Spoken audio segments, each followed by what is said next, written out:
Please take a seat. We'll call the hearing to order. The subcommittee meets today to review the Army's Tactical Network Modernization Strategy. I'd like to welcome our witnesses representing the Army, Lieutenant General Bruce Crawford, Army Deputy Chief of Staff and Chief Information Officer, Major General James Mingus, Director, Mission Command Center of Excellence, United States Army Combined Arms Center, Mr. Gary Martin, Program Executive Officer for Command Control Communications Tactical. We thank you all for your service, and we welcome you to our hearing today. We're holding this hearing today because the Army is proposing a major shift in its tactical network modernization strategy. To begin funding this strategy, the Army has indicated that they would like to realign for fiscal year 2018 over $554 million, which would be a major change from their fiscal 2018 budget, which we had received just months ago, as well as the House-passed National Defense Authorization Act, which was passed just months ago, including the request from the Army. From an oversight perspective, we've been down this road before with the tactical network. Since 2008, the Army has restructured its network strategy several times, to date, without successful implementation.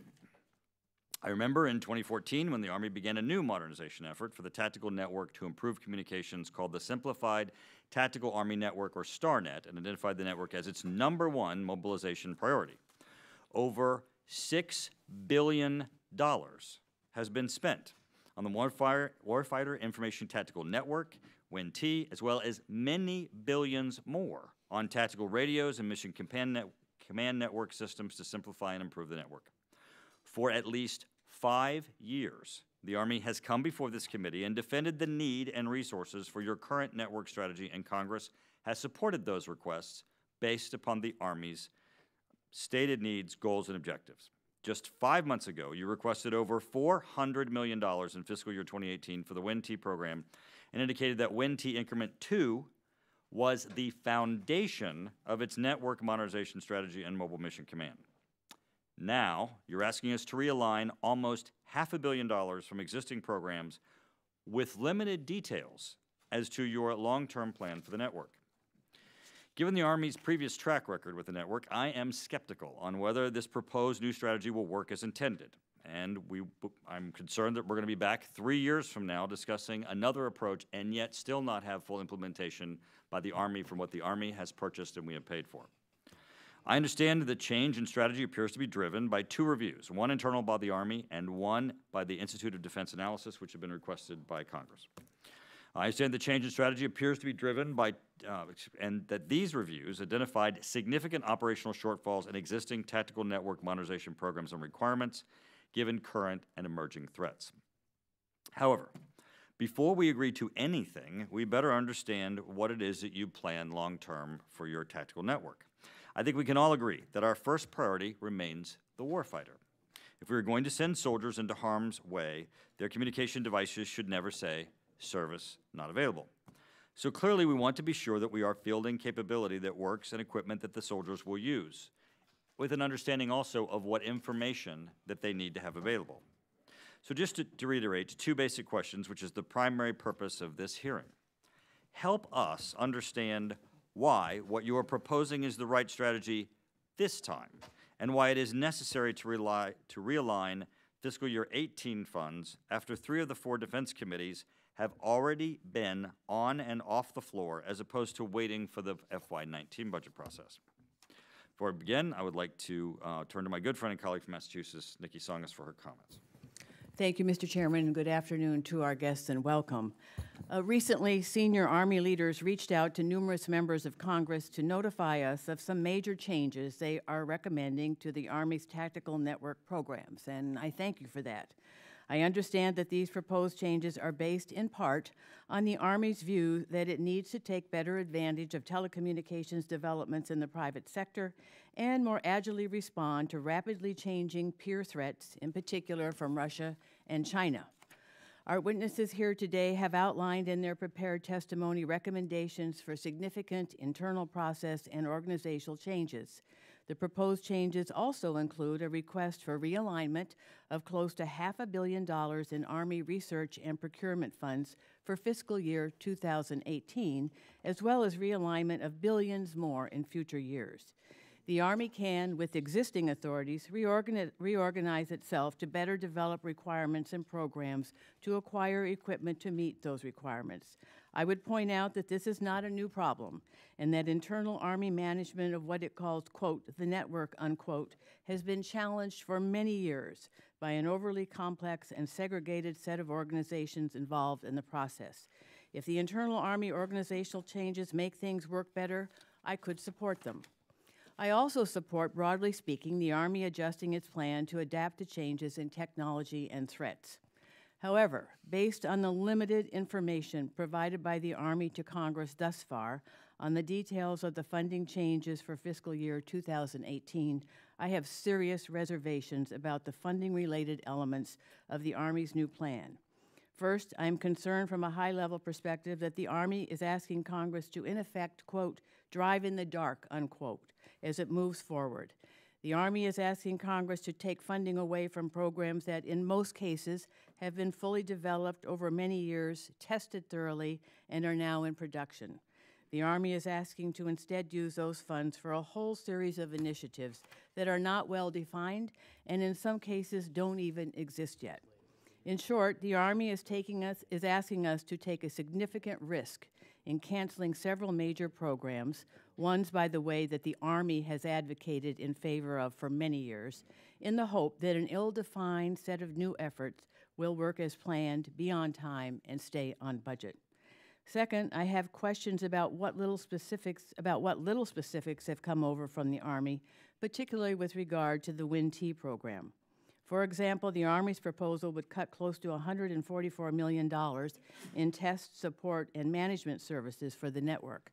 But these programs and services will be needed regardless of the direction the Army plans to take with regard to a new network strategy. As a result, I am concerned that these planned cuts will jeopardize the Army's ability to swiftly and successfully upgrade its network. Additionally, the Army claims that it still intends to upgrade its existing WIN-T Increment 1 equipment and buy significant amounts of WIN-T Increment 2 equipment for some units. However, it is not at all clear how the proposed funding realignment will support that plan in a way that is actually executable. In summary, at this point, the Army's proposed funding adjustment looks somewhat half-baked and not fully thought through. Before Congress agrees to move around $500 million in funding, we need an official budget amendment proposal from the administration. That proposal should include full supporting documentation so we can be sure there's no unintended consequences to shifting around such large sums at the last minute. I look forward to hearing more during today's hearing about the Army's new plans, and I yield back. Thank you. I ask unanimous consent that non-subcommittee members be allowed to participate in today's briefing after all subcommittee members have had an opportunity to ask questions. Is there an objection? Without objection, non-members will be recognized at the appropriate time. I also ask unanimous consent to include into the record all member statements and extraneous material. We have a statement to be offered on behalf of Representative Joe Kennedy. If there's no objection, so ordered. I just want to note, I hope that in the future that Mr. Kennedy will vote for the NDAA because that will probably have the greatest support for the program.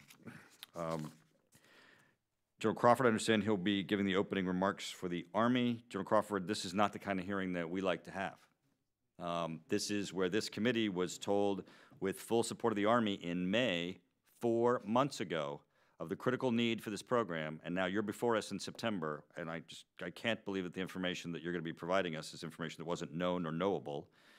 So we've been operating under the information that that this program was critical, and you're going to meet a skeptical subcommittee, and I think some difficult questions today. We look forward to your comments. Well, Mr. Chairman, ranking member, distinguished members of this committee, first and foremost, I'd like to say thank you for allowing us the opportunity to come before you. Before we begin and move on with our actual testimony, I'd like to take the opportunity to have the fellow members, panel members, introduce themselves. And I'll just start with me and talk very briefly a little bit about what I do. So as the Chief Information Officer, I'm really responsible for three things for the Army. One is strategy. The other is driving the policy, and the other actually has to do with the resourcing and my role of the advisor to the Secretary of the Army and to the Chief of Staff of the Army. That said, I'll turn it over to General Mingus. Mr. Chairman, Ranking Member, distinguished members, thank you for the opportunity also to appear today to help tell the story of where we're going with our network path. I am here representing Training and Doctrine Command and the operational force, and as such, the requirement side of this equation. I very much look forward to your questions. Thank you. Mr. Chairman, Ranking Member, distinguished members of the committee, my name is Gary Martin. I'm here representing the acquisition community. I'm the Program Executive Officer for Command Control Communications Tactical. I acquire much of the tactical communications equipment for the Army. So, Mr. Chairman, Ranking Member, distinguished members of this committee, we come before you on behalf of our soldiers and the trusted professionals of the Department of the Army civilian workforce to speak about the current state of our Army's network and to communicate a path forward. It's been articulated in previous testimony by Army leadership that readiness is the Army's #1 priority. Well, today we'd like to further state that the network is also a critical enabler to total Army readiness. After almost a year of careful review, informed by both internal and external evaluations, and most importantly, feedback from well-informed operational commanders in the field, we've come to the conclusion that the network we have is not the network that we need to fight and win against a peer threat in a congested or contested environment. The Army network as a whole is what we need to bring with us to communicate when we deploy. This includes people, it includes processes, and it includes technology that make it work. Our current network does not meet our warfighting needs now, nor do we believe it will meet the future warfighting needs of a high-intensity conflict. Our forces must be able to fight, shoot, move, reliably communicate, protect, and sustain anywhere, anytime, across all domains, and in any environment. The Army is committed to delivering a survivable, secure, mobile, and expeditionary network that provides situational awareness and joint interoperability to enable warfighters to fight and enable them to win. The network also enables the Army to project forces and power from our bases, posts, camps, and stations to the most remote locations around the world. The current network was developed and fielded for the static environments of Iraq and Afghanistan in the mid to late 2000s, but does not meet the warfighting needs of a high-end conflict against peer adversaries.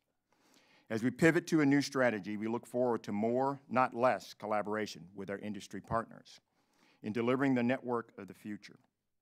We owe a debt of gratitude, and I'll say this up front, we owe a debt of gratitude to our commercial and defense industry partners for stepping forward over the past decade to help address many of the capability gaps and shortfalls resulting in the current network that we have.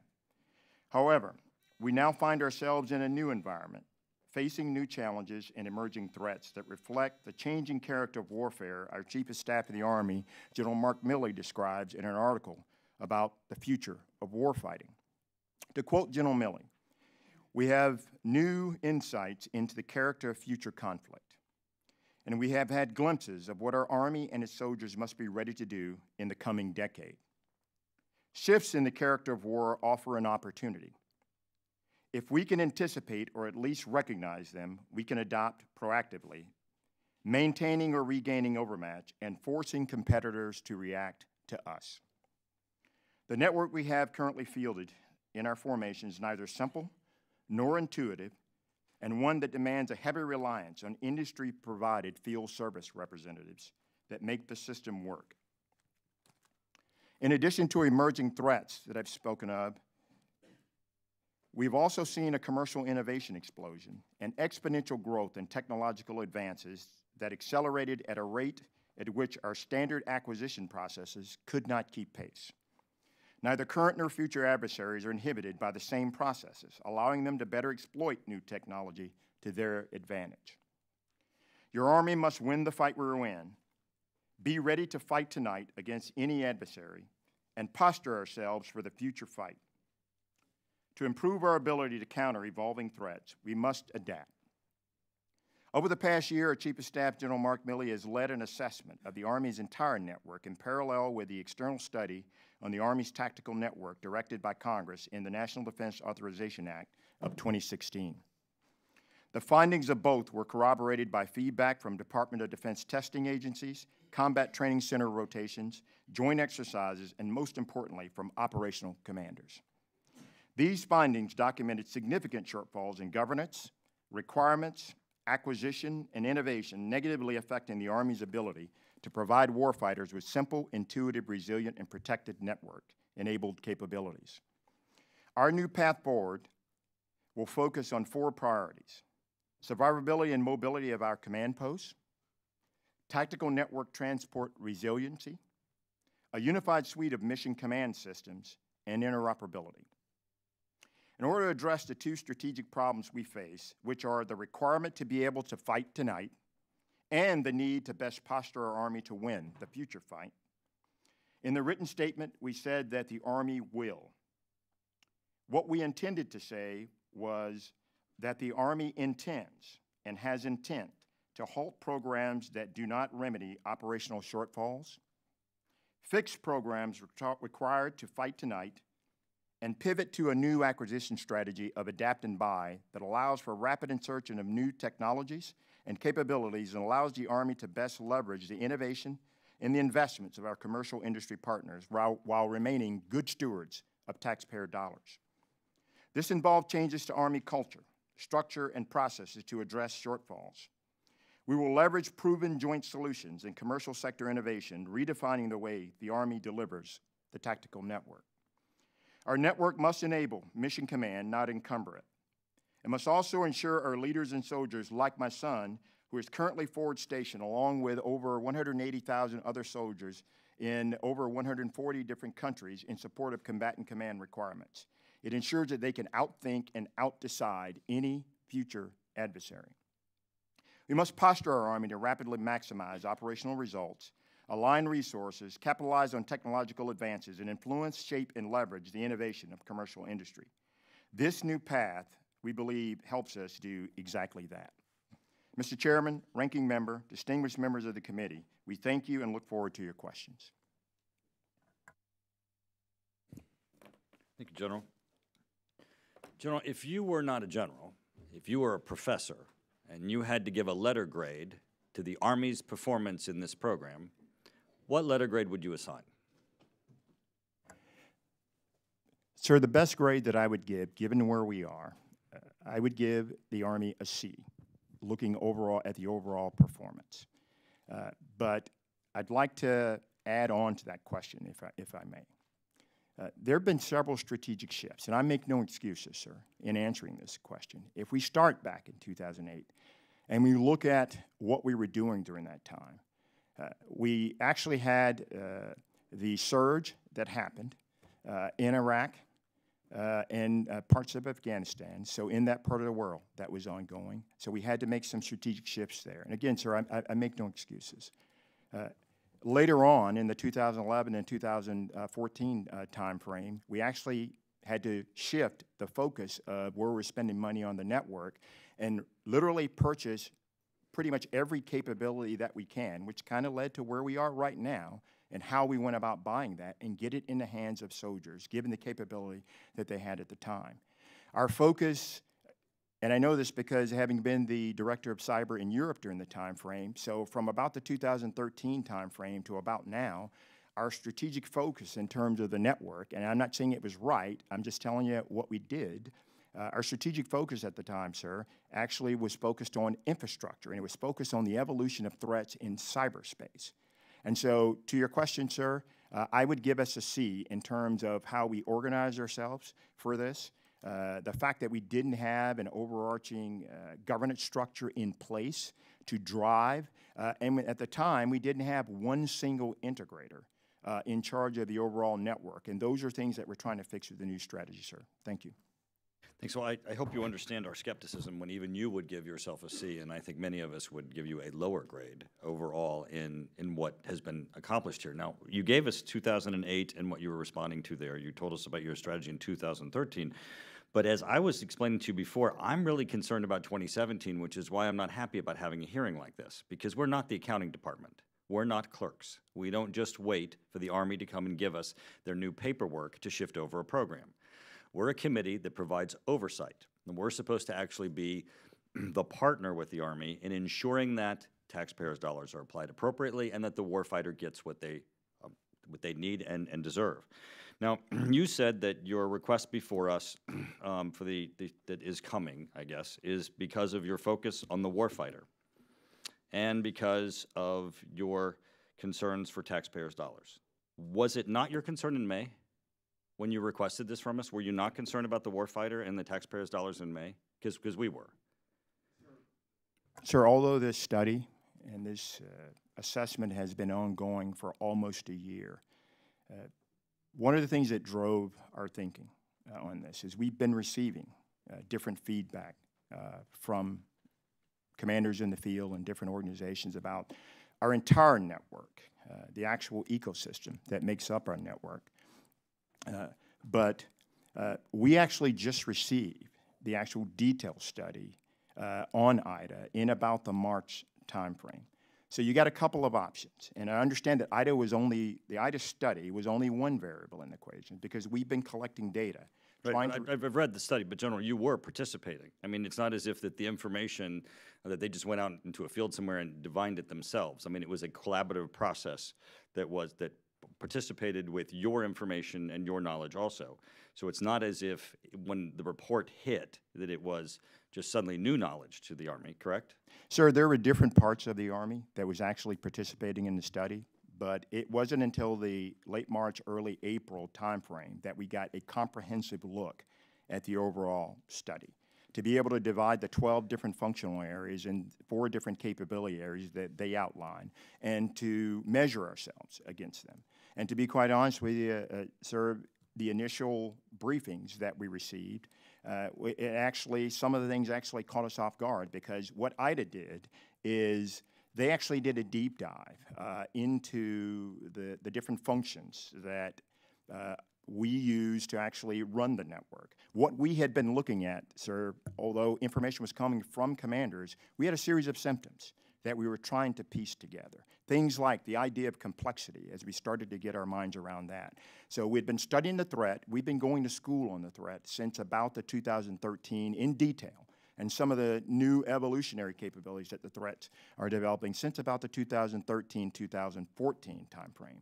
But what the IDA study did for us, sir, is it forced us to see ourselves. And to be quite honest with you, I don't believe that we saw ourselves well in terms of really understanding the feedback that we were getting from the national training centers, what operational commanders were giving us in terms of trying to, problems that they were seeing. And so we started to try and, okay, so let's train our way through this. Let's increase training to try and solve some of these problems. What the IDA study gave us served a little bit more depth in terms of, listen, and we actually later got this feedback from operational commanders. You cannot train your way out of the current state that you're in. Increasing the number of hours that you're training on this system is not going to get you to a better state. You have some fundamental process issues. You have some fundamental threat issues that you need to address, sir. General, you said that there have been commercial advances, and we certainly are all very aware of that, and we're aware of the fact that there's been a huge delta between what service members coming into the military are familiar with in the use of technology and then what you're handing them. You indicated that your acquisition processes have been a problem in your ability to pull forward commercial advances. The request that you're going to be placing forward is a funding request. How are the acquisition processes changing so that you can solve that problem that you identified? Sir, a couple of things that we're doing, and I alluded to one of them earlier, so I'd like to further articulate. We had to fundamentally change, so there's the acquisition piece of it, but we had to fundamentally change how we were organized and how we're viewing the problem. I mentioned one thing, sir. Imagine that we had a process and you had no single integrator of all of the different mission areas of the network. That's the warfighting mission area, that's the business mission area, that's the intelligence mission area, and the enterprise mission area that make up the network. We did not have, up until General Milley, the then acting Secretary of the Army, directed it, we didn't have one single integrator. And that was a recommendation that came out of the IDA study to take charge of this overall process. The other piece was, sir, we didn't have one set of individuals at the top of a governance structure that we are implementing right now because we had to make sure we got that right. But one of the documents that was written and directed that was written about a month and a half ago was that the Undersecretary of the Army and the Vice Chief of Staff of the Army will now be in charge of a horizontally integrated, not just the vertical integration that we had before, but a horizontally integrated governance structure that's going to oversee all strategy, all policy, and all resources for all things network. And so I believe Mr. Martin may have a couple of comments that he wants to make, sir, but in terms of actions that we have taken in the near term to fix ourselves from a structure perspective, again, this isn't something we could just train our way through because that would have increased risk in our formations. We had some fundamental change, hence my mentioning of culture, that needed to change inside of our formations, and some physical change. And so those are just two of the things that we have recently changed. And I believe Mr. Martin from the acquisition community may have a couple of comments, sir. Mr. Chairman, a couple points. One, I think we've learned, particularly over the last 4 or 5 years, that buying a one-size-fits-all capability for all of the formations complicates part of our problem. One of the challenges we have today is many of the networking components that we are procuring and acquiring don't fit in our heavy formations, our combat platforms. Many of those are delayed until the 2020 and beyond timeframe, and much of that is the complexity of integrating these pieces into those formations. We believe that some of the things that Congress has done, particularly in the NDA for 16, will facilitate, specifically in this space, in the IT space where things move rather quickly, a couple things that will be beneficial to the way we do business, one of which is Section 804 and rapid prototyping fielding. Clearly, in this area, you have to be able to prototype it often, focused, and field it much more quickly than the process that we use today.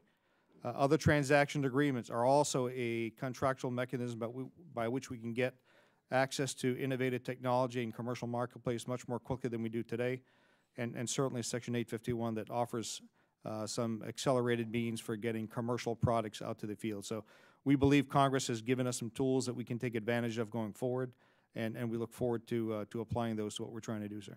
Thank you, Ms. Zungas. Thank you all.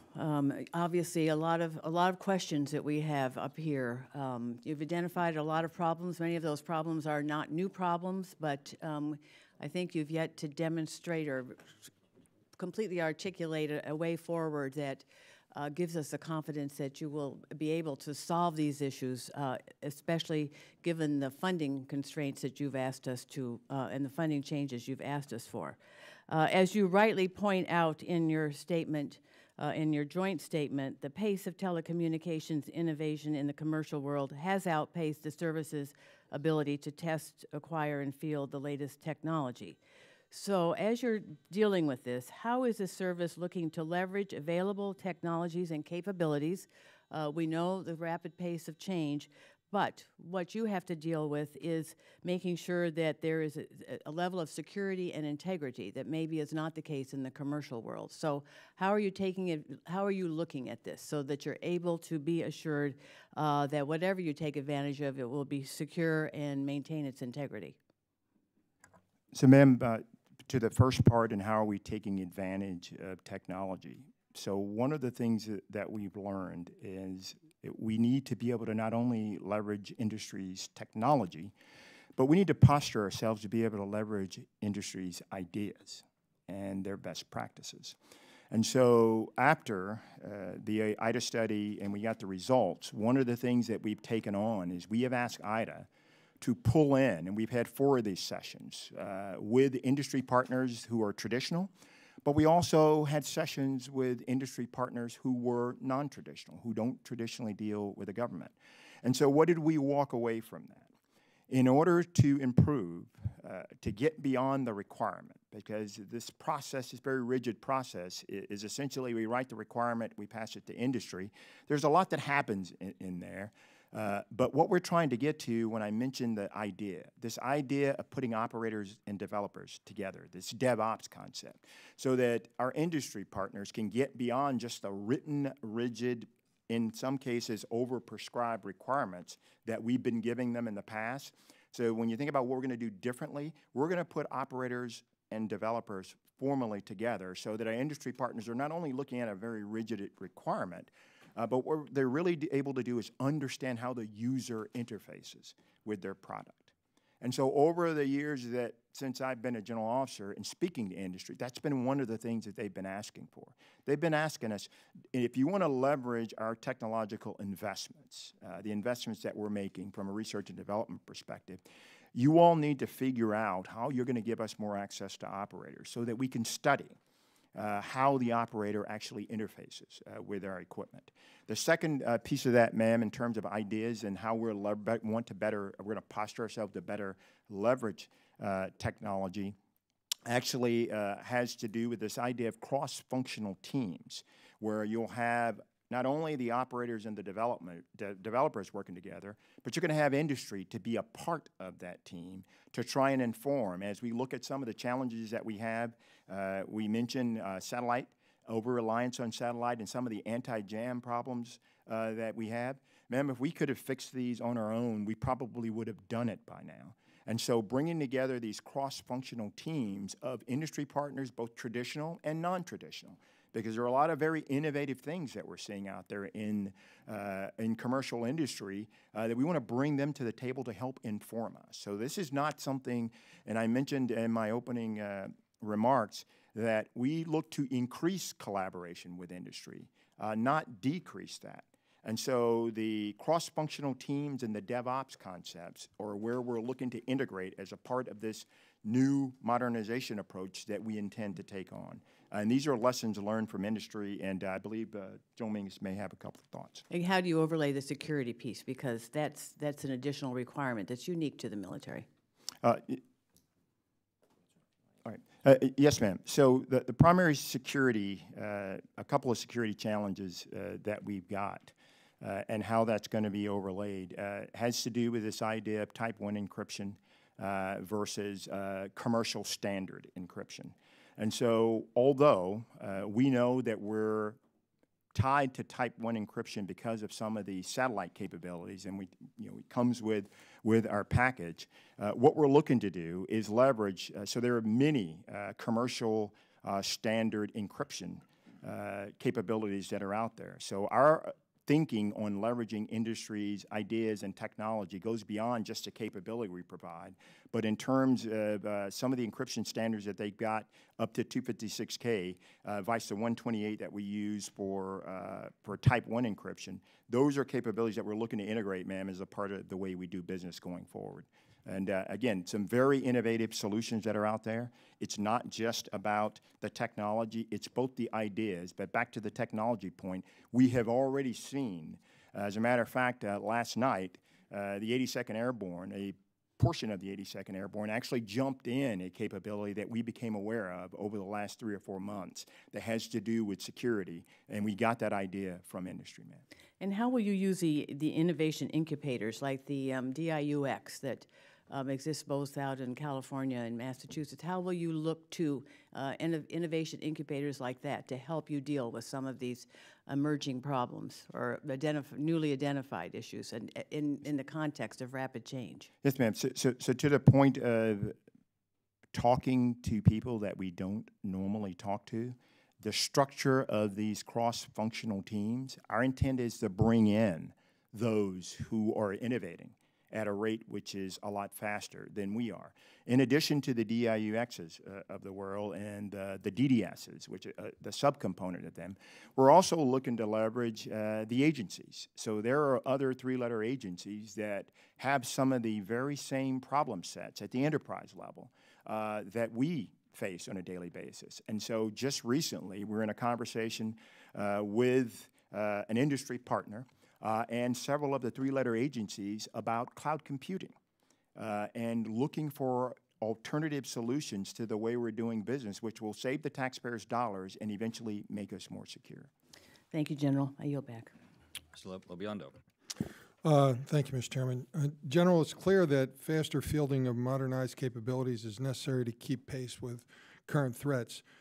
Despite the Army's intention to prioritize network modernization, programs have continued to be delayed or canceled, as we're hearing about.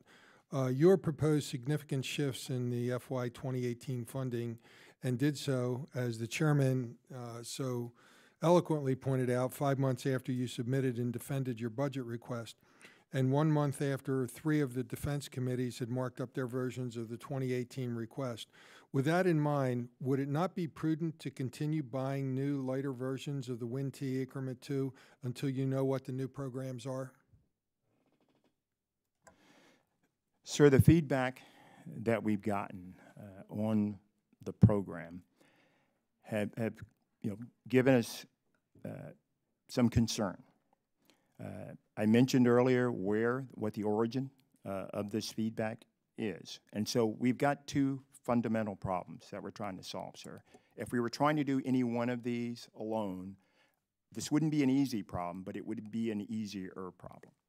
So we have a fight tonight responsibility and a fight tonight requirement. Some of the feedback that we've gotten, some significant challenges with line of sight, some significant challenges with the security of the satellite capability that exists as a part of WIN-T. And so as we look at the WIN-T system and we look at the 2 problems we have, a fight tonight, and so that we're not before you in another 2 or 3 years with a different version of the same story, we've got to pivot to a new way of doing business. Again, any one of these 2 problems, sir, would be easier to try and solve. And so as we look at the WIN-T system, the first thing that I'll tell you, sir, is the WIN-T system is it's a part of the overall ecosystem. It is not the network in its entirety. It is the transport capability. And so what you see, you saw it in 17, and you'll see it in 18. We believe that there are some purposed capabilities. As WIN-T has 5 different components as a system, there are 2 or 3 of those components that we believe, back to the priority 1 and fight tonight, while we pivot to an objective system, of which WIN-T we don't believe is because of the things that I outlined earlier, we believe that there are some purposed capabilities that exist in WIN-T that we could use to support our fight tonight requirement. And so to your question, sir, of why not until there's something else, essentially what we're doing is we're buying lighter versions of WIN-T, things that were tested out at the NIE recently. We're buying lighter versions, but understanding that that's not our objective system based on the attributes and characteristics that we've aligned, we're looking to fix our fight tonight with those purpose capabilities, sir. But do we really know what we're pivoting to?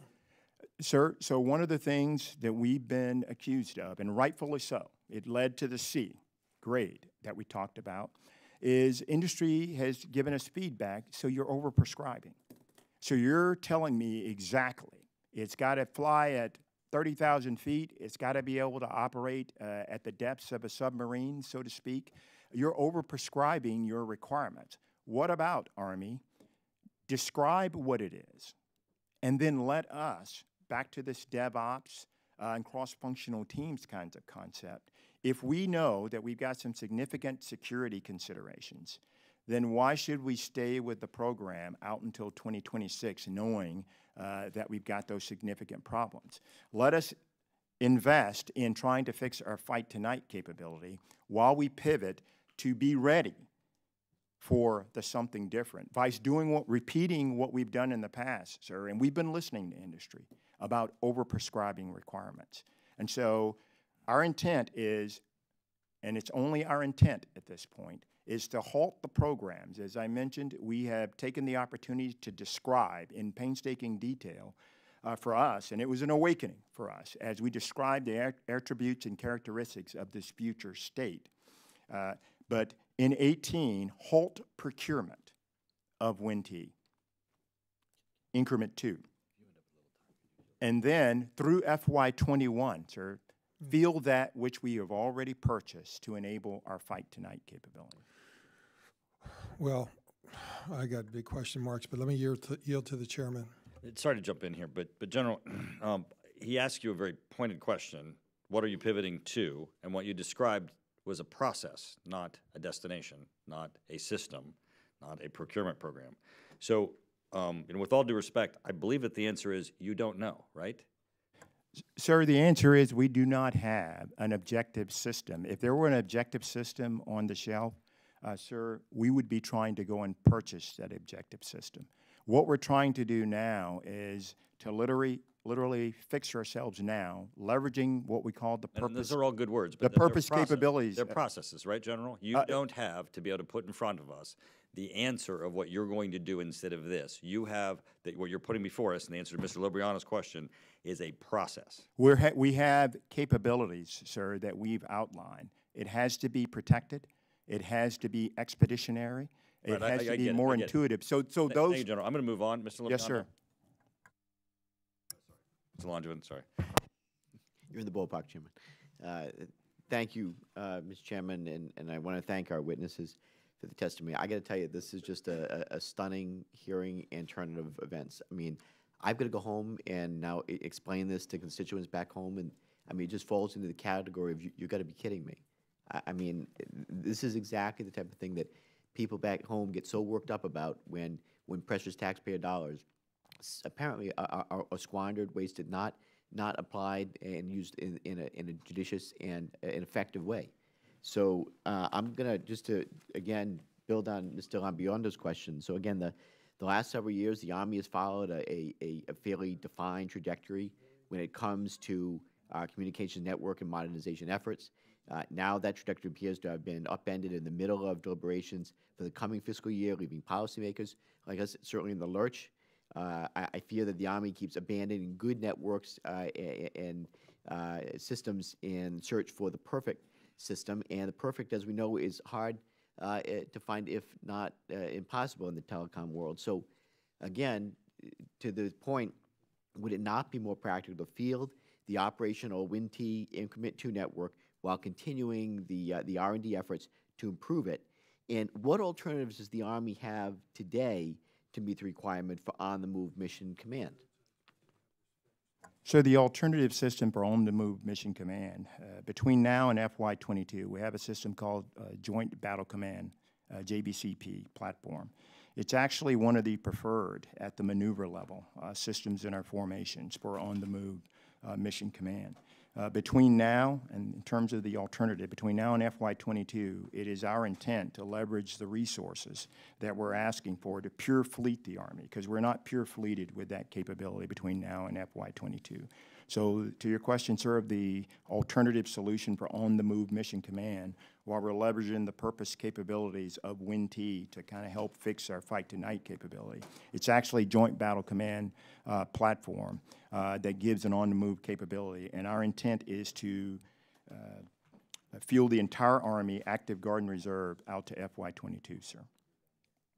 General, you stated in your testimony that the Army seeks to reinvest the savings from realigned dollars in order to improve survivability of electromagnetic warfare and electronic warfare and cyber capabilities, the mobility of command posts, joint and coalition interoperability, a simplified network, and resolved incompatibilities in order to fight tonight. So because of the operational landscape changes so frequently with the advent of new technologies and emerging capabilities, how are you ensuring that the Army is not chasing a moving target when it comes to network modernization, and is balancing this future state network with current on-the-ground, on-the-move requirements we're facing right now? Sir, in terms of chasing a future state, and if I got that wrong, please correct me, sir. That's the thing that we're trying not to do, is chase a future state. But what we have not done well in the past is we have not done a good job of describing the future state. And so as we've dealt with our industry partners in terms of being able to leverage the technological advances, what we've done is, sir, we've limited ourselves. We've said, I want a radio and I want it to have these two waveforms and I want it to have these two waveforms only. Then when new technologies come along, instead of being able to integrate a new waveform, we've had to get a new radio. And so those are some of the things that we're trying to put in place to say, listen, we'd like to describe the future state per requests that we've got from industry. We're not going to overprescribe in terms of our requirements. and allow them to build us to an objective state so that when technology comes along, we're not coming back to you to ask you to literally allow us to buy new radios. And so that's just one of the things that we're putting in place, and I believe Joe Mingus may have a comment on that, sir. Yes, sir. And as we've described that future state to both the acquisition community and to our industry partners, it has to start with the ability to provide command and control and mission command from home station en route to an operation, once you've arrived at an operation, and then in several types of environments once you get there. And as you treat it as a system of systems, from the network to the physical infrastructure of our command posts, all that has to be integrated. And those are the things that we've kind of described to our industry partners and our acquisition community as terms of where we're trying to go with this future state. It's stunning that we're so far into this. We've spent so much money and we're still nowhere, it seems. So I yield back. Mr. Kelly. Thank you, Mr. Chairman. I get some of the issues. I get that we're fighting yesterday's war. We've been at war for 16 years, and a so-so environment or something different than the high-intensity conflict, which is near peer or peer, going back old school in doctrine. But we have to plan better for this stuff. And so my question is it sounds like we're trading acquisition funds for research and development funds because we don't have a system, and I get the processes, and I agree wholeheartedly that having operated with all these systems, they're too heavy, they take too long to set up, they're not defendable or defensible. I get all those things, but that's not a new problem. So, and then who's left hanging without equipment, unable to communicate? Is that the Guard and Reserve who aren't able to communicate with their active duty counterparts if they're called to war in the same environment? So who's left hanging without the products to communicate now? Because we can't stop in the military. It's constant motion, so we can't pause or take a time out. We've got to be prepared to fight that war today with what we got, whether we need better or not. So I guess going back to the chairman's point, my suggestion would be is to either ask for part of this money to do R&D as opposed to acquisition, but not all, to continue equipping guys with what we have until we get something new, or to wait until 2017 and say, this is the product we have. It makes us more maneuverable, more defensible. It is easier and all those things. So why are we doing this now instead of waiting to 2017, and why are we trying to shift away from acquisition to research and development? And either one of y'all two generals can answer that. Sir, so I'll address the part about who's left hanging, if I may, sir. So the answer to that is the Guard and Reserve will not be left hanging in any way, form, or fashion. As we're baselining on a common infrastructure and a common set of standards on increment 1 of WIN-T, the Guard and Reserve is going to have the same exact equipment as every heavy brigade combat team in the United States Army. The second thing that we're looking to do is I mentioned that one of the on-the-move tools of choice is JBCP, Joint Battle Command platform.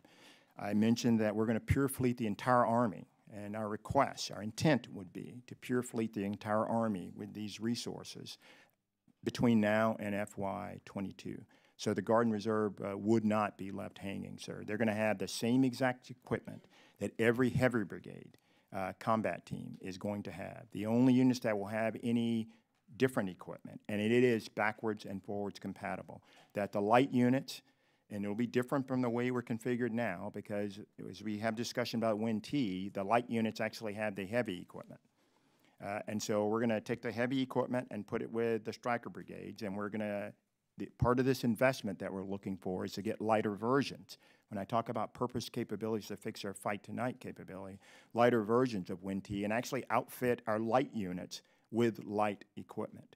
And I'll let Mr. Martin comment if he wanted to talk about the research and development piece, sir. But no one will be left hanging, sir. Yeah, I got one more question. I mean, and this is why it's so important to know what we're going to.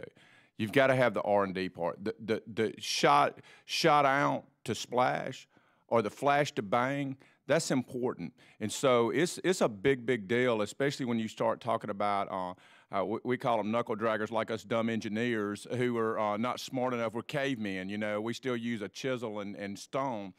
But to train, to do the new equipment fielding, the nets,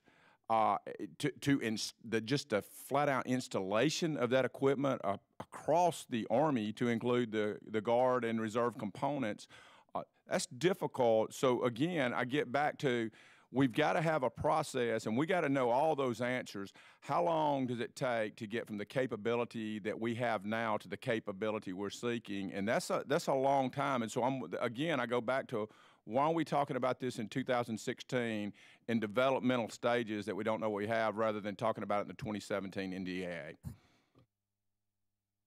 So, sir, a part of that, and I'll let General Mingus and Mr. Martin jump in here, is this urgency of now discussion. You talked about things like being able to initialize equipment and get equipment up. So we've been assessing in terms of facts that we've been gathering to help inform our thinking. One of the feedback mechanisms was from the National Training Center, where we had 16 different NTC rotations of various types of units, where on average it took between 40 and 50 hours just to get the equipment up on the air. 16 different rotations to the National Training Center of all kinds of different units over several years.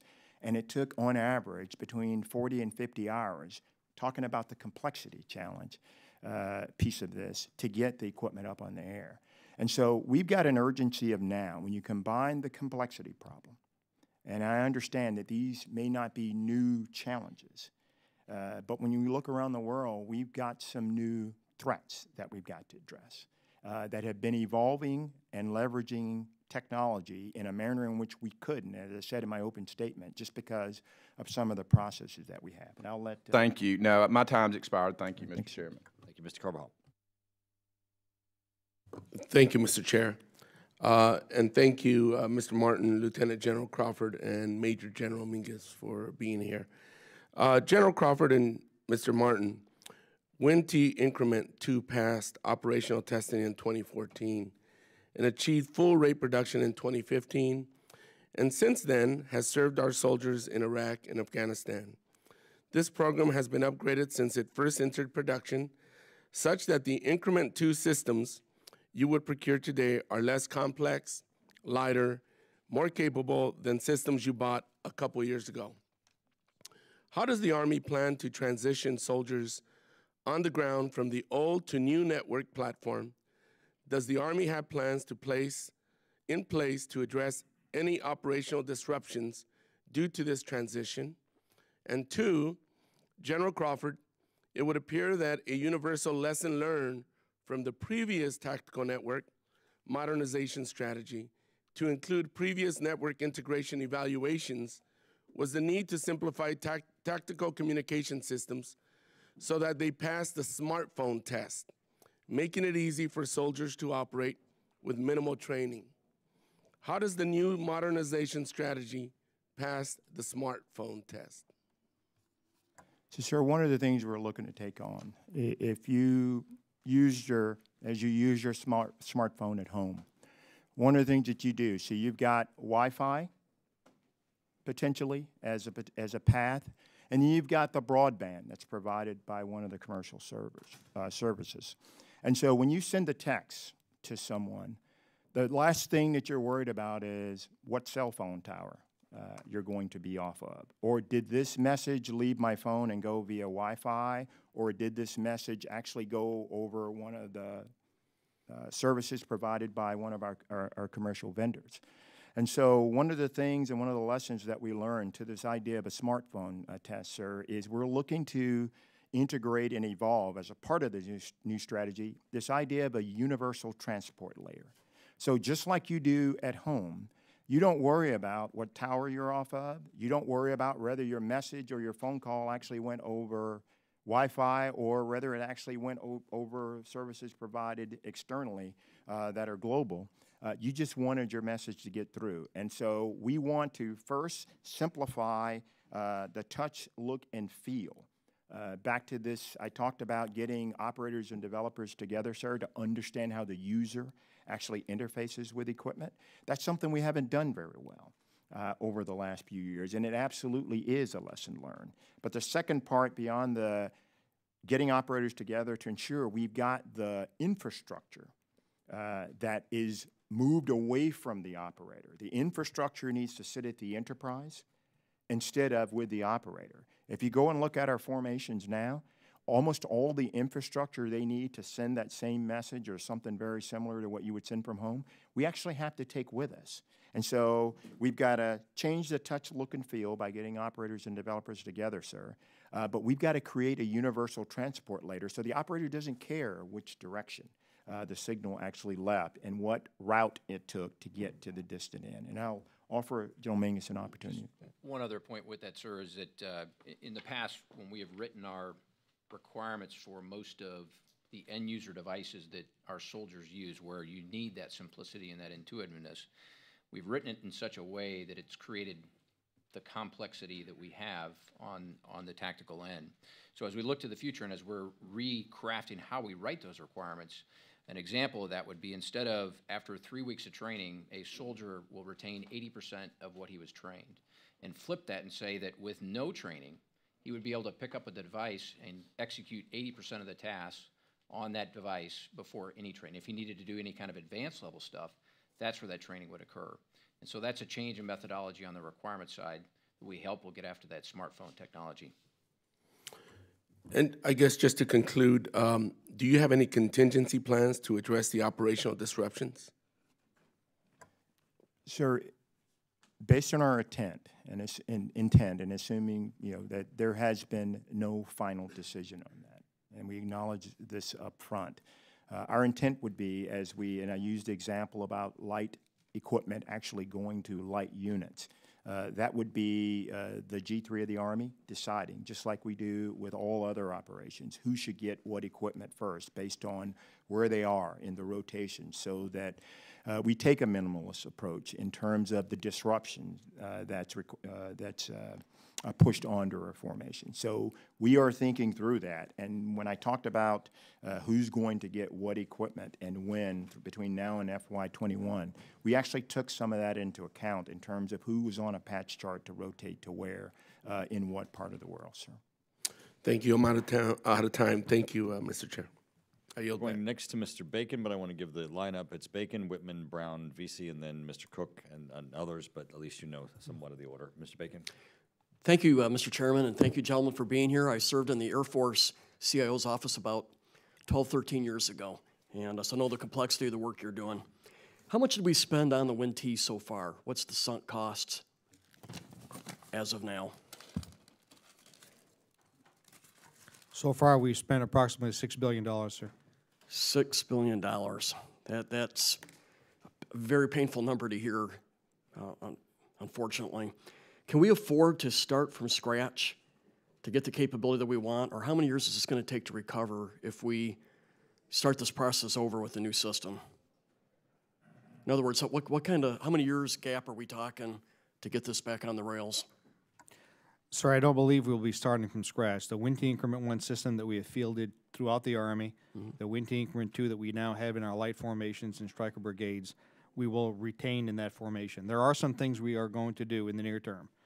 One, for increasing the ability to operate in contested environment. One of our requests for resourcing is for RDT&E to provide a enhanced modem capability that gives the SATCOM capability some AJ robustness. Okay. We also have some capabilities that we were planning to field to the expeditionary signal battalions. Troposcatter equipment, modern capability, new multi-band, multifunctional line-of-sight radios at the WIN-T level that we were fielding not to our combat brigades, but to our expeditionary signal battalions. We're looking to redistribute that capability and put it right inside the formation to thicken the network to offload the protection capabilities that we are lacking today. What's the combat impact if we don't field Increment 2 versus fielding the Increment 2 with its deficiencies? If you could just give that analysis, I'd be grateful. I'll defer that to our requirements folks. We don't believe any operational impact because of the baselining of Inc. 1 across the entire Army and then select formations, the Inc. 2 that are programmed for the next 2 years. the interoperability across all the formations will still be there. In the adapt and buy kind of construct that are part of this approach, and if you think about WinT and its basic components, its satellite dishes, its routers and switches, its net operations and server stacks, and it's WinT that architecture is going to be with us for many, many years. But we want all of industry to be able to come back in 2 years, say, or 3 years, and say, we've got a new, small, better, faster satellite dish. So we can take advantage of all of it that's out there.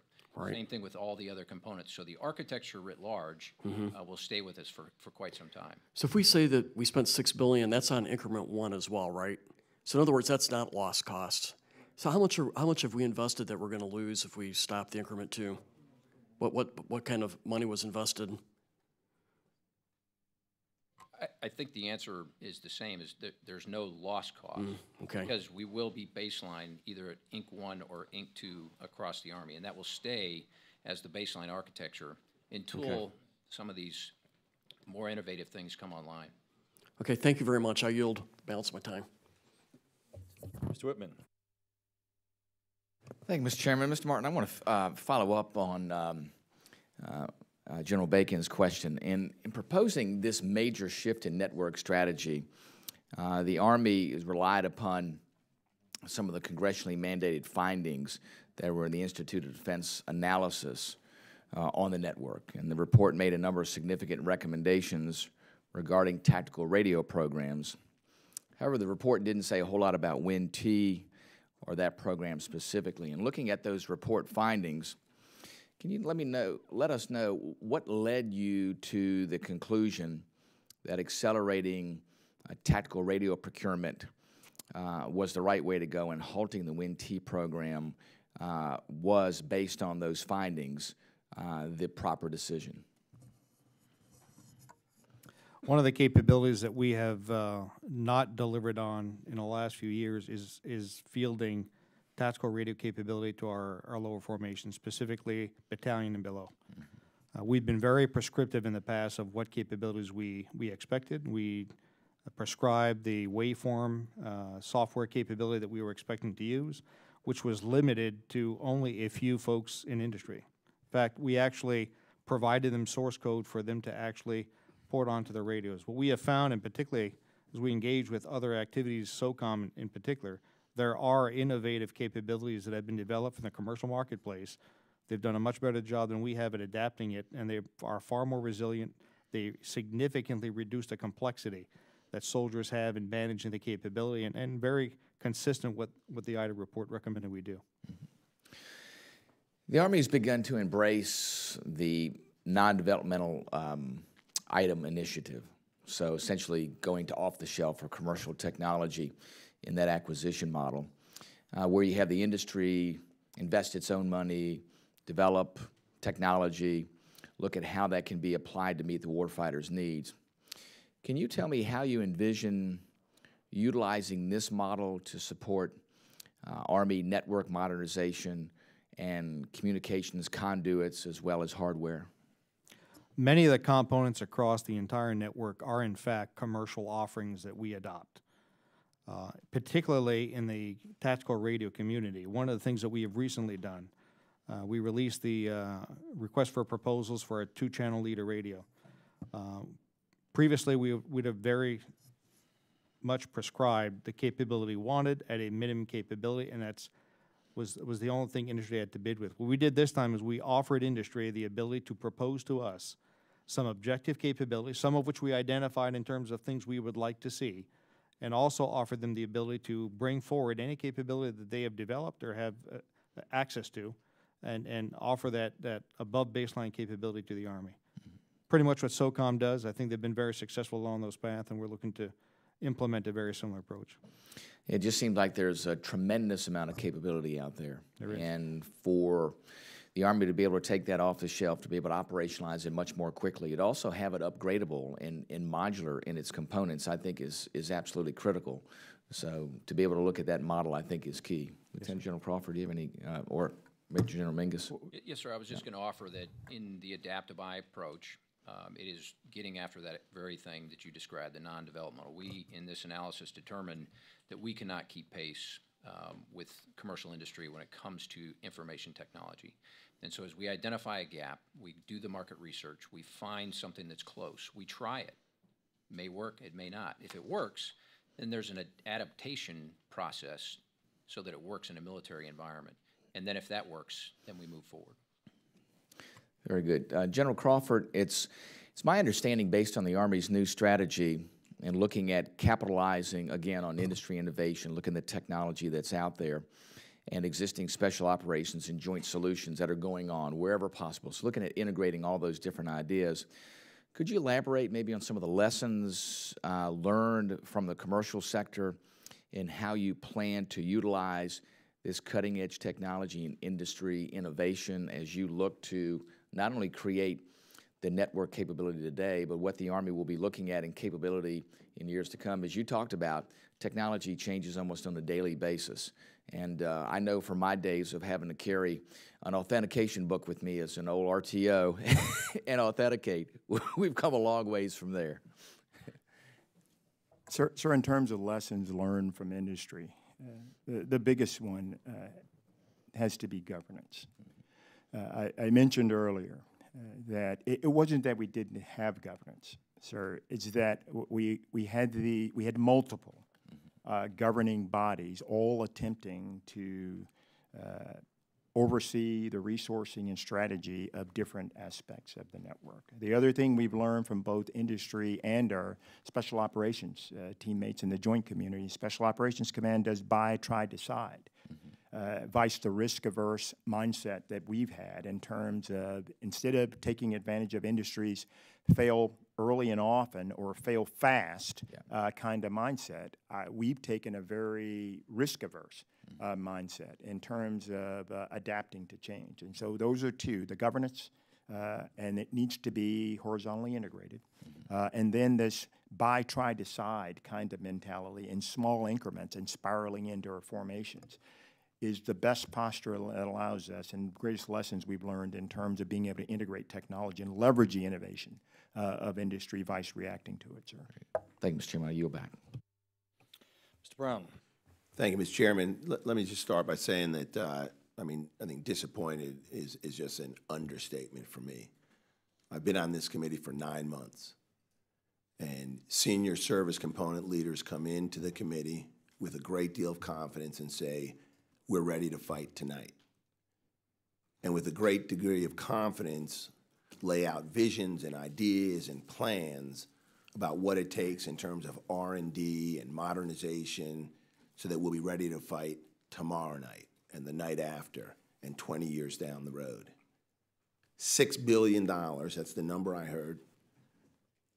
$544 million that you came in and requested, and we said, sure, here you go, which represents, and maybe my numbers are not particularly accurate, more than 3% of the Army's budget. And you come in and say, we want to halt the program, we want to pivot, because the confidence that we exuded was a little bit misplaced, and we've got new information. It's concerning, I can tell you. We have a responsibility in Congress to make sure that we appropriate the money that you need. And we're wrestling with our responsibility, and we've fallen short. But as I said before, you have a responsibility to manage those funds that we appropriate. I appreciate what you're doing. I really do. I know it's complicated, it's complex, but in the context of billions of dollars, we got to do better. So I think my questions may be a follow-up to Mr. Lobiondo's and Mr. Bacon's, but I just want to clarify. This pivot, are we going to be able to build on existing technologies? We spent a lot of time and funding and energy on research and development. Are we going to turn the existing technologies into something useful, or when you say pivot, that technology, the equipment and everything that $6 billion represents, are we leaving that in the dust? Sir, to your comment that we have to do better, sir, our promise to you is we will do better. To your question about leaving technology, and so absolutely, sir, we will not be abandoning technology. As we look at the challenges, and I won't go through those again, you heard me mention those. The resources that we are asking for is to fix the problems that we've identified so that we can fight tonight or tomorrow night. We believe that, based on what Mr. Martin said about our line of sight capability, what he talked about in terms of our over-reliance, and that's what we've become, overly reliant on satellite capability. He mentioned the anti-jam type problems that we've got. We're looking to reinvest these dollars to buy the commercial modem that Mr. Martin talked about, which is not the in-state fix, because there are some other things that have to be done working with our Air Force teammates in terms of space for a more protected communications capability. But we're going to be leveraging the technology that we currently have. So we will baseline the entire Army. As I said, we are asking to halt in FY18, but we will be fielding WIN-T out through FY21. It will be the baseline on which we build for the future. What we're asking, sir, is that we be allowed to describe an objective state, because we know, we believe, based on feedback that we've got, and we won't go through all the different feedbacks, we do not believe this is the objective state in its current configuration. General Dynamics, the company that makes WIN-T, sir, has been, since I've been a signal officer for 31 years, they've been one of the lead integrators in this space, and I'd be very surprised if in the future this company and others who have been teammates with us, integrating this technology won't be involved in this. And yes, sir. Let me jump to one other thing, the ManPack radio program. Can you confirm that the Army is still committed to going forward with the ManPack program? Yes, sir. We're currently in competition with the ManPack. We have 2 vendors. Mm-hmm. That is our primary mechanism that we are going to provide support for the mobile user objective system. Satellite goes operational after the OT in 19, so that will be our primary ManPack and vehicular radio. Great. Thanks. And Mr. Chairman, let me just say in concluding, Mr. Martin, it's a familiar face. We worked together at Aberdeen. Nice to see you here today. Yes, sir.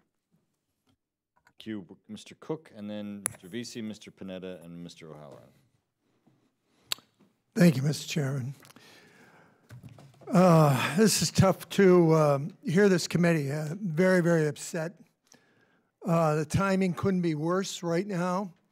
There's a lot of us that are trying to get this budget passed, and then we have this happen, particularly with the amount of money. And, Congressman Kelly talked about he's was a knuckle dragger. He was an engineer. He was a rocket scientist. I am, infantry, real basic. Some of the terms you're talking about, I don't have. It's like the same language we use around here, with acronyms and this and that. And I'm saying to myself, and no offense, generals and everybody else, I want like 20 troops out there, 20 soldiers that have worked with this. I'm going to say, what do you think of this system? And I've been there going back a long while, and they would say, well, it's not worth a crap. And then I would say, why? Give it to me in grunt terms that even Paul Cook, who's not very bright, and I'm not in your league at all, nor do I'll never, get there. But I think that we should have been asking those people over and over and over again, because I know this is painful for you guys to come in here and testify at this critical time and say, oh, by the way, it costs this much, and we're not sure if we're going to get this, and it's going to be, 2026, and I don't know the dates. I'm going to be long dead. I just don't want my grandkids being in a convalescent home by the time we get this straightened out. And the reason I'm so angry right now is the same thing was happening when I was a second lieutenant. Different service, it's still the DOD, same country, I think. But here we go again, rolling out something like this. And, it gets down to the field and the troops say, This thing is just a mess. It doesn't work for the following reasons. So I obviously am venting, upset, and I don't have the technical questions because I'm last on the podium, second to last. So all the good questions have been used up, by the way, and which were 1 and 2 syllable words. But what I'm saying is we've got to track that with the people that use that. And then it's got to come back, and not this time. Now, I'm going to support it. I always support the Army. By the way, yeah, I'm growling, but General Milley, there is no one more convinced of the fact that readiness is the name of the game. And my fear is that this is going to affect readiness levels of certain units. They're not going to be C1 or 2C, or C1 or C2. They're going to be C3 or C4. And he has talked about that enough. So I don't know how you can correct it. I obviously don't think this is all industry's fault. I think this is, we've got to go back because this is not the first time. And I'm not going to bore you with systems that have been terrible. I only know the Marine Corps ones. Boy, the billions that were spent on some of them. The crap that was put out there in the field that didn't work is unpardonable. It's one thing for us to be upset, but when some soldier, when some Marine, sailor, airman, what have you, if they die because they don't have the best equipment, then that's on us. So I would like to make sure that we evaluate that, not from, I want to go back to the troop level, soldiers, what have you, because usually they will give you the straight scoop. And if you ask them the questions with a case of beer, you'll probably get a straight answer. I don't know where you can do that, but you know what I'm saying. So let's get it fixed and never violate the one of my main principles, and that's the doctrine of surprises, because you surprised me today. It's not good for me, and it's not good for you. Thank you. Mr. Vesey. Thank you, Mr. Chairman. General Crawford, I wanted to ask you if you could describe the improvements to WIN-T Increment 2 over the initial Increment 1 that the Army or the manufacturer have made. Sir, one of the improvements that they've made is there have been some steps taken over the last couple of years, and most recently in terms of a lighter version of 2 components of WIN-T. So I mentioned one of the problems that we had initially is we gave the initial instantiation of WIN-T Increment 2 to light units. The only problem with that is on the back of a very large vehicle. So you had situations like in the Pacific, a unit literally, as they were deploying, went out and purchased on their own some equipment because their heavier version of WIN-T, it was too big to take with them. And so recently at the NIE, one of the things that's occurred, and this is a good news story, they developed a lighter version of 2 components. It's called a NOSC and a TCN, a Tactical Communications Node and a Network Operations Center, that we intend as a part of this fixing our Fight Tonight problem. When I talked about the purpose capabilities, sir, that we believe have value in the future between now and FY21 that we'd like to field, we'd like to field these lighter versions of these 2 components of WIN-T to fix our Fight Tonight capability and actually give them to our light units who can actually use them, vice the heavy equipment that they have now. And so of the fixes, and Mr. Martin may have a couple of comments to make, but the one that goes to the very front of the line has to do with lighter versions of the capability so that we can actually give our light formations light equipment, vice the heavier equipment that slows them down and impacts readiness, sir.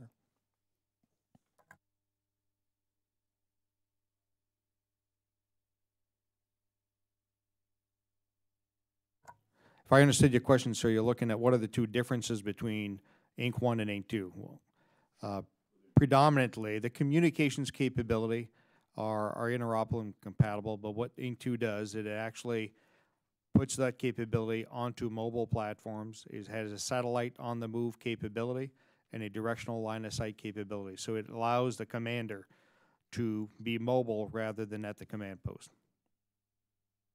And also, I want to ask you another question as well. Given the Army's track record on modernization programs over the last 2 decades, including the multiple iterations of the network modernization strategy, what can you tell us that can help convince us that this is the best course of action? Sir, I've been in and out of this environment for most of my career, so I've had a role to play in acquisition of components of what we've done. The first thing that I would say is, in my experience, 34 years in acquisition, this is the first time that we have taken the entirety of this on as a major thrust. In my 34 years, I've not seen a chief of staff personally engaged to the degree that he has to ensure that the requirements, the acquisition across the entire community were part of this endeavor. Two, I think we've realized, and we should have realized this a long time ago, that we have been way too prescriptive in trying to tell industry what to deliver, as opposed to asking industry how to meet the capabilities that we need.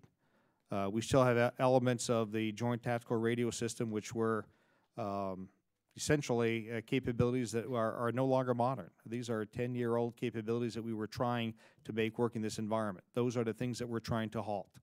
The MNVR, the maneuver radio, the core of that radio is capability that was developed in the early 2000s. It is not applicable. Industry has moved on. And so we've taken a step back. We've taken a hard look at what others have done to fix some of these problems, to include, as the ranking member mentioned earlier, security is a big issue. But we've treated security as a one-size-fits-all, and so things like platoon and below, where dismounted soldiers can deal with a different level of security and open their options to a significantly greater set of tools and capabilities, is something we're looking at very heavily right now. And this is what our SOCOM friends have really brought to us. Thank you very much. And one more quick question, General Crawford. What led to you, or what were the factors of you conducting the review now? Sir, it was realization of the threat. It was understanding and developing an understanding over the last 24 to 18 months of the second and third order effects of things like a near-peer adversary who not only has an electronic warfare capability, who not only has a cyber capability, but what they've been able to do is combine electronic warfare, information operations, and cyber, and leverage that against our forces. When you think about some of the SATCOM vulnerabilities that we talked about and some of the line-of-sight vulnerabilities, you've got a near-peer adversary that's developing the ability to disrupt our forces. You combine what I just explained, talked about, sir, with information ops, cyber and electronic warfare capability, with some of the indirect fire capabilities where our TOCs are now needing to move every 30 minutes, every hour. You combine all those capabilities, sir, that's a pretty significant adversary. And so it was actually understanding and developing a deeper level of understanding of the threat that really got our attention. That combined with feedback from operational commanders with, as I mentioned earlier, sir, symptoms. Initially there were symptoms, complexity, training issues, et cetera, that were brought to us. And then we actually got a study that said, here's what we think your root cause issues are. So the urgency of now, sir, is connected to our deeper level of understanding of what the threat is and the need to enable our fight tonight capabilities, sir. General, we need to move on. Mr. Panetta? Mr. Chairman, thank you for this opportunity. Gentlemen, Mr. Martin, Generals Crawford and Mingus, thanks for being here, and obviously thanks for your service. I'm a new member to the Armed Services. I've only been here a month, so I wasn't here back in May when you had your report, and so therefore I'm not necessarily disappointed. I'm very surprised, though, to hear about this and the developments that you've talked about today. Most of the questions have been asked, and so I'm just going to go off the cuff here and just bear with me. I'm from the Central Coast of California. Just north of us is Silicon Valley. Obviously, DIUX is there, but also many of the companies in the industry that you talked about, General. Clearly, it seems to me, based on this limited information that I've received before and during this hearing, is that part of the problem is trying to keep up with the technology that is constantly thrown at basically all of us, and seeing that there are better ways to do things. I mean, we see it every day as civilians, and it's good to know that you're seeing it in the military services. But talk to me about some of the industries, some of the companies that you have been or plan to reach out to in order to help you keep up with the speed of technology.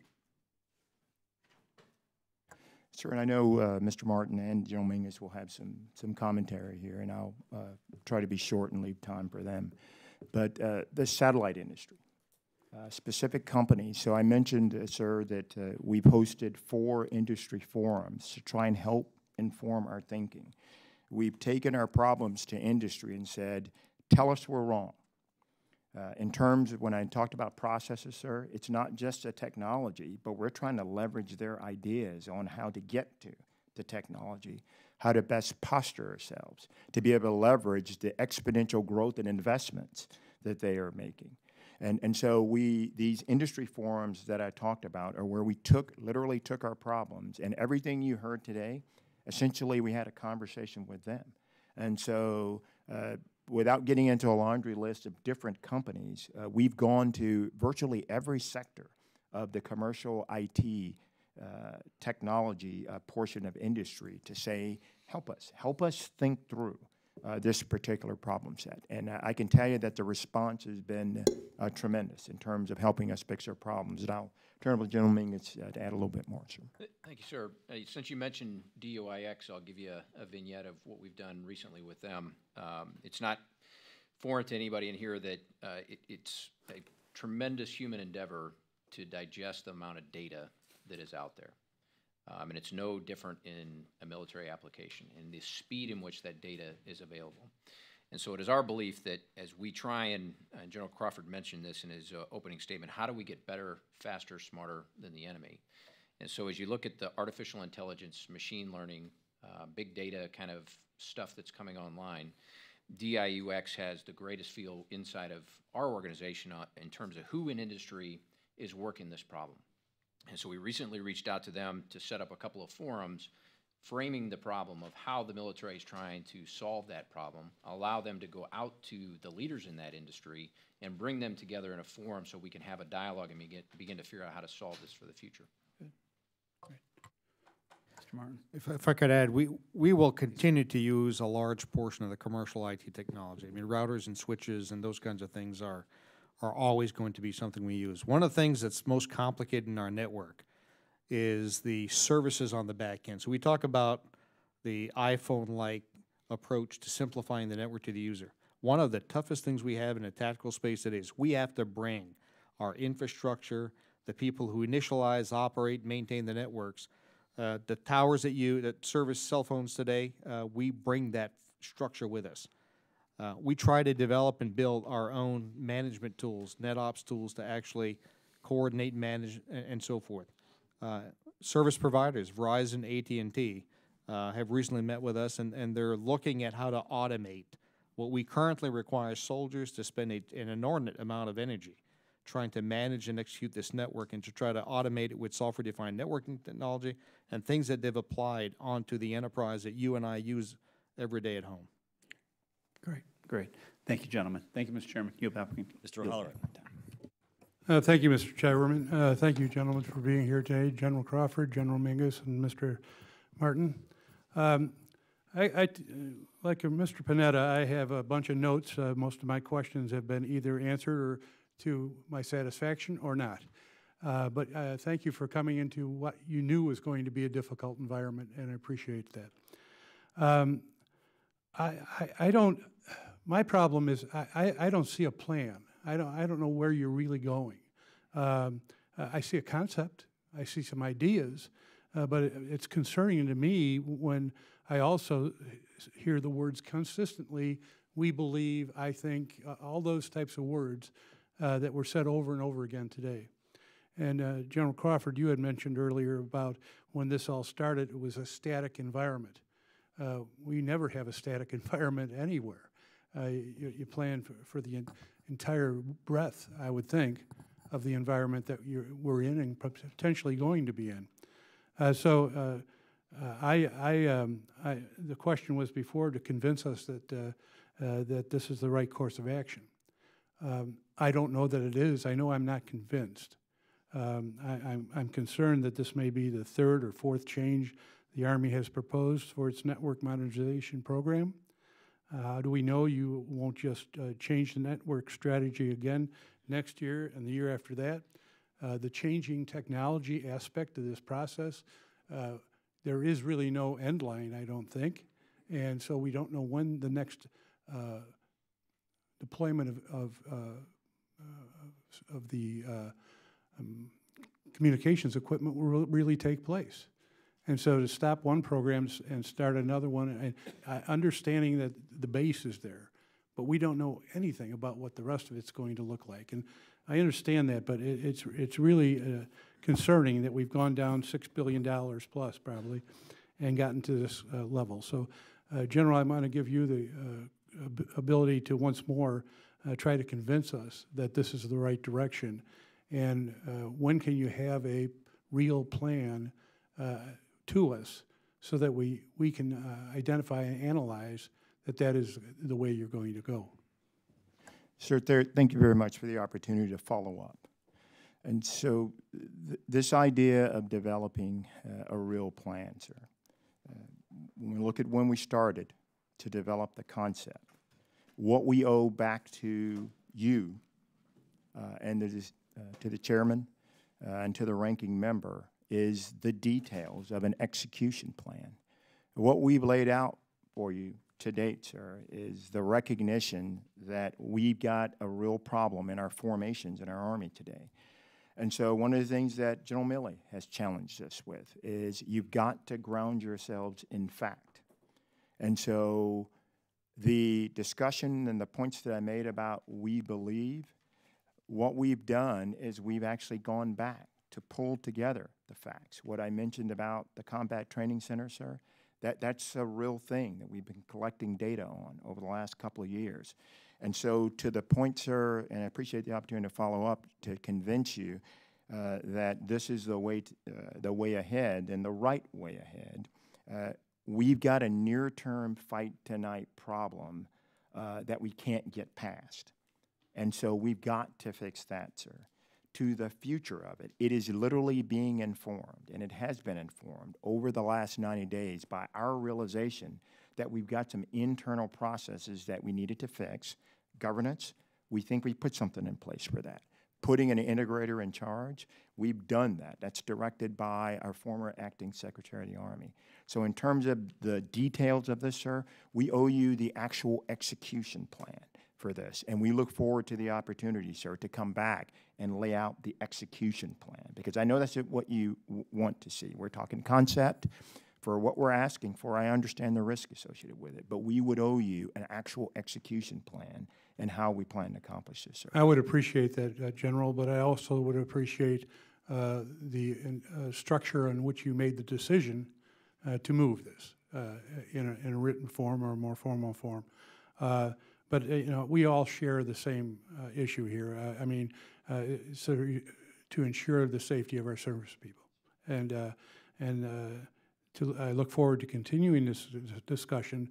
But I think that we need much more information before we should go down the road of which way to go. Thank you. Thank you, General. Just a couple of issues that I want to clarify. WIN-T1 and 2, they work, right? I mean, we want to make certain that you've accepted these things, they have been delivered to you, they were tested, there was not a failure of a test. Your issues that you are raising are those in the IDA report, which I've read also, that go to the issues of vulnerabilities, near-peer flexibility issues, technology. It's not an issue that this doesn't work, correct?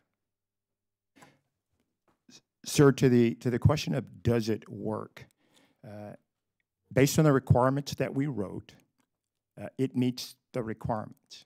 Great. Next, speaking of those requirements, you said they had bigger. I wrote it down as you were saying it, meaning that in WIN-T2, that the mobile vehicle was bigger and heavier. Wasn't that a result of the Army's requirements? Because you said they've now have smaller or lighter, but isn't that a result of the Army working with respect to the requirements of the ability to withstand a blast, what the requirements were of the first WIN-T2 mobile unit that was delivered? Sir, a part of it actually had to do with the availability of the weapon system platform to actually place it on. So that is factual, sir. So, and then, so it was the Army's issue of it being bigger and heavier, and now is lighter and smaller. sir, that is the entirety of the problem set wasn't just about the platform. There have been some additional modifications made to the systems that are well documented over the last couple of years. I'm aware of that. I've seen it. Yes, sir. Seen both. Yes, sir. All right. Thank you. Ms. Zongas. Thank you, Mr. Chairman. Thank you for your testimony here today. You've all talked about how, registered all your concerns with the WIN-T program, essentially its many shortcomings, and yet you've also said WIN-T will be the baseline of the future. So, in essence, there's an inherent contradiction. And as we're at the end of this hearing, just something I'd like to put out there. So, I do believe it is clear the complexity of the challenge is real. And not so easily fixed. Even after testimony today, I still feel that your way forward is half-baked, not fully developed, and overly optimistic. My father used to have a saying, you may not be right, but you're positive. And in essence, I think you're being very positive, but it's not clear that the way forward is actually right. So I think there's real risk in abruptly moving to a new network strategy. And like Mr. O'Halloran, I think we just have to have a much clearer way forward before I know I could support the funding changes you're proposing. With that, I yield back. Thank you. Gentlemen, when I began this hearing, I said I don't like having hearings like this because it's an abrupt change. It's months after we were told with firm conviction from the Army in what direction you were going, and now an undefined, unclear new direction. This hearing could have been a positive hearing. It could have been a result of the IDA study. It could have been the focus that Congress had placed on it, the focus that you're placing on it, and what your strategy was going to be going forward in 2019, instead of the abrupt, we've asked you for one thing, now we're going to ask you for another in mere months. I can tell you that this is a very skeptic subcommittee, and I too find that the information you provide us today does not justify the abrupt shift. It certainly justifies the assessment that we requested, and you're looking at what you're going to do in the future. And technology, you should always be looking at what you're doing in the future. It shouldn't take every 10 years or every 5 years for you to decide what the future is going to be in technology. But this has been very disappointing, and I know that just every member of this subcommittee has registered that with you. So with that, we'll be adjourned.